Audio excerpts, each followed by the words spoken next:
તો હેલો મિત્રો, બ્લોગની શરૂઆત થઈ ગયા અને બ્લોગની શરૂઆત ઢોર પાવા થાય. ડોલી પાડીને આપણે હેડ્યા જોવા મિત્રો. અને જોવા મિત્રો ફૂલ સપોર્ટ કરી દેજો. આપણે ડોલી પાડીને હેડ્યા છે મિત્રો. જોવા અમે લાઈન પાડીને મેળ દીધી મિત્રો આપણે ડોલી. કારણ કે આપણે મિત્રો ટોટલ હોય ઉપાડી મિત્રો આપણે 5 ઢોર પાવાના હોય. ગણાવી દીધો અનું પાડો 2 એક પાડો એક પાડી હા 2 ગાયો અને 2 રેલીઓ ગાય 5 ને વધારે મિત્રો.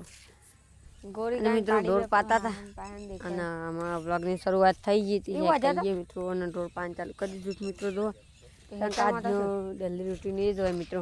વહેલા ઉઠીને ઢોર દોવા ઢોર દોઈને ડેરીમાં લઉં. ડેરીને પાલીને પછી આપણે મોડા ઉઠે મિત્રો ઢોર દોરાઈને એના પછી તો મિત્રો કેમ તો બધા આશા કરું છું મજામાં જ હો મિત્રો. જો પહેલા ઢોર પાઈને ચાર નાખી દીધી. ચાર નાખીને પણ ખાવાનું તૈયાર થઈ ગયું. તે ખાવા બેસી ગયા તો ખાવાનું છે મિત્રો. જો દૂધીનું શાક, રોટલો, છાશ જી છે મિત્રો. ખાવો કોમેન્ટ કરી દેજો. તો મળીએ ખાઈને પછી જય માતાજી મિત્રો. ખાઈને પછી મળીએ તો મિત્રો. આપણે નદીનો ઢોર બધો છે ચારવા થાય.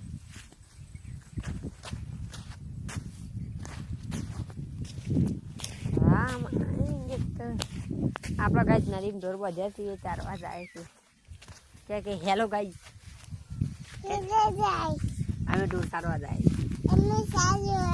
ઢોર હેડો તાનો મળી તો ગાય ભૂલજાનું આગળ લાઈક શેર સબસ્ક્રાઈબ કરજો. અમે ઢોર ચારવા જાય તો લઈ જઈને મળીએ. જય માતાજી. અને મિત્રો જો આપણા ઢોર ચારવાનો હતો ચલો આપણે 5-6 ઢોર લાવ્યા છે મિત્રો. બ્લોગ ગમે લાઈક શેર સબસ્ક્રાઈબ કરજો બોલે તો મિત્રો. જો હા તો મિત્રો ઢોર ચારે જો પપ્પા પેલી સાઈડ ને મિત્રો. બ્લોગ ગમે લાઈક શેર સબસ્ક્રાઈબ કરો. કોઈ કર્યું નહીં ઢોર પાયો અને પેલી એ કરી મિત્રો. આજના દાડાને જો વહેલા ઢોર પાયો અને બપોરે ફ્રી ફાયર રમી અને હવે મિત્રો આપણે ફ્રી ફાયર રમી ખાધું અને પછી હવે ઢોર ચારવા આવી ગયા. બ્લોગ ગમે હોય તો લાઈક શેર સબસ્ક્રાઈબ કરજો. મળે બીજા મિત્રો. જય માતાજી. જય માતાજી. તો હેલો મિત્રો, જે આપણે ઢોર ચારીને આવી ગયા. હવે આપણા મિત્રો ઢોર દોવાનો છે. તો ઢોર દોવા માટે મિત્રો આપણે એને છે ને ખોણ મેળીને દોવી પડે. તો મિત્રો જો આપણે ખોણ લઈને જાય છે. જો મિત્રો ભય પડી ગયું વિડીયોમાં વત્તામ ધોવામાં જાય. ખોણ મેળવાનું જો મિત્રો. ખોણ મેળી દીધું. હવે પપ્પા દૂધનું બચ્યું અને પછી દોવાનું ચાલુ કરશે. આપણે મિત્રો આડું ઊભું રહેવું પડે. જો દોવાનું ચાલુ કરીને અમે મિત્રો મળીએ બીજા વ્લોગમાં. જય માતાજી મિત્રો. બ્લોગ ગમ્યો હોય તો લાઈક શેર સબસ્ક્રાઈબ કરવાનું ભૂલશો નહીં. જેવું બ્લોગ ગમે કોમેન્ટ કરજો. જય માતા.